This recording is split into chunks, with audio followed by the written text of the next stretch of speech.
Salut tout le monde, en ce jeudi dédié à la biochimie, je vous propose aujourd'hui de continuer notre petit tour des différentes molécules intéressantes au métabolisme humain, avec aujourd'hui une molécule qui est à la fois une hormone et un neurotransmetteur, la noradrénaline. Et je ne parle pas de l'adrénaline, même si leurs structures sont très proches, aujourd'hui on va bien parler de la noradrénaline. L'adrénaline, j'en ai parlé dans une capsule quotidienne précédente, la capsule numéro 228, je vous la place ici dans le coin de l'écran. Alors commençons par la question que vous vous posez tous. Enfin, j'imagine. La noradrénaline est une catécholamine comme l'adrénaline et la dopamine. Et il s'agit en réalité d'un précurseur de l'adrénaline. Je vous place à l'instant à l'écran les deux molécules pour que vous puissiez comparer leur structure chimique. La formule brute de la noradrénaline est C8H11NO3. La noradrénaline est synthétisée principalement par les neurones pour être libérée dans la fente synaptique. Ainsi, elle agit sur des récepteurs post-synaptiques. Vous pouvez voir sur le schéma ici à côté de moi les voies de synthèse de l'adrénaline et de la noradrénaline à partir de la tyrosine.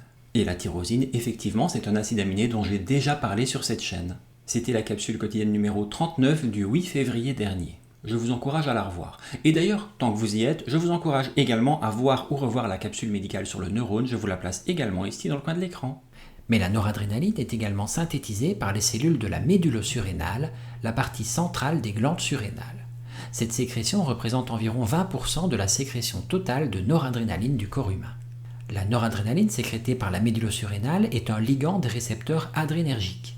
Bon, comme ça, j'imagine que c'est difficile à comprendre, mais si je vous explique l'effet de ces récepteurs, c'est peut-être plus simple. Au niveau vasculaire, ils permettent une vasoconstriction, ce qui provoque une augmentation de la pression artérielle. Ils permettent au niveau du cœur de renforcer la force de contraction et la fréquence cardiaque. En cas de choc, la noradrénaline ou l'adrénaline restent des médicaments de choix très utilisés en médecine moderne. Bon voilà, c'est déjà pas mal pour aujourd'hui, non?